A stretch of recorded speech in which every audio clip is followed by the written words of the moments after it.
Retirement के बाद मोहन मिश्रा का अधिकतर समय घर में ही बीतता था। उम्र के आखिरी पड़ाव में तबीयत कुछ ज्यादा ही बिगड़ गई तो विदेश में रह रही बेटे बहू ने देखभाल के लिए नर्स का इंतजाम कर दिया। 32 साल की नर्स सुमिता सुबह 7 बजे आती और शाम को 7 बजे चली जाती। वह बेहद विनम्र और जिंदादिल महिला थी। उसके पति कुछ साल पहले सड़क दुर्घटना में चल बसे थे। घर में केवल बुजुर्ग सास ससुर और एक 10 साल की बेटी थी।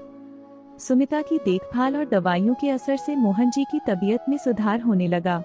बेटा रोज शाम को वीडियो कॉल करके उनका हाल चाल पूछकर अपना उत्तरदायित्व निभा लेता था। जैसे जैसे मोहन जी की तबीयत सुधार में आ रहा था वैसे वैसे वो मन ही मन उदास भी हो रहे थे। इसकी वजह थी स्वस्थ होने के बाद फिर उसी अकेलेपन को झेलना। मोहन चाहते थे सुमिता उनके पास रहे, लेकिन वह नर्स नहीं होममेड थी। उसके जाने के ख्याल भर से बुढ़ापे का अकेलापन उनकी बेचैनी को बढ़ा देता। आखिर वह दिन भी आ ही गया जिस दिन सुमिता का मोहन के घर में अंतिम दिन था। सुबह से ही मोहन जी का दिल भारी था। उन्हें ऐसा महसूस हो रहा था जैसे अपनी बेटी को विदा कर रही हों। रविवार था, सो काव्या, नर्स की बेटी, भी सुमिता के साथ थी।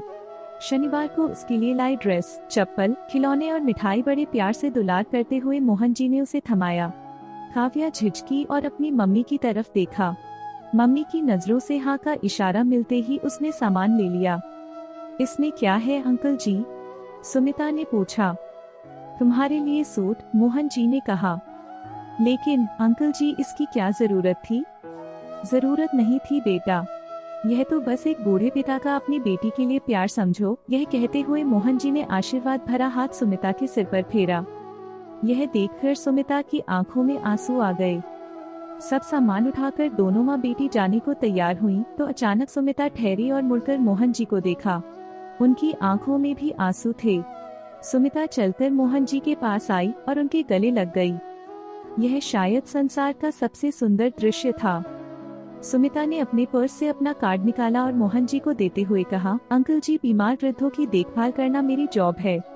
किसी हॉस्पिटल में नौकरी करने की बजाय बुजुर्गों की देखभाल करके मैं अधिक पैसे कमा लेती हूँ। इस नौकरी से मुझे 2 फायदे हुए हैं। एक तो पति के जाने के बाद मजबूत आर्थिक बल मिला और दूसरा आप जैसे बड़ों का प्रेम और आशीर्वाद।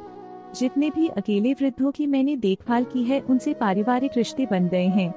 सभी सुबह अपने अपने जरूरी काम निपटा कर मेरे घर आ जाते हैं और आपस में खूब हंसी मजाक बातें करके पूरा दिन बिताकर शाम को चले जाते हैं। इस तरह सभी अकेले बुजुर्ग आपस में अपने सुख दुख बांटकर अपना भरा पूरा परिवार बनाए हुए हैं। क्या आप भी इस परिवार का हिस्सा बनेंगे? मोहन जी ने कार्ड हाथ में लिया और फिर से सुमिता को जी भरकर आशीर्वाद देते हुए कहा, अब मुझे लग रहा है जब तक मेरी जिंदगी है तब तक मुझे अकेले नहीं रहना पड़ेगा। काव्या ने इठलाते हुए कहा, मैं किसी को अकेला नहीं छोड़ती। सब हंस पड़े। आपको यह कहानी कैसी लगी हमें कमेंट कर जरूर बताएं। इसी तरह की अच्छी कहानियाँ आप यहाँ पर पढ़ सकते हैं।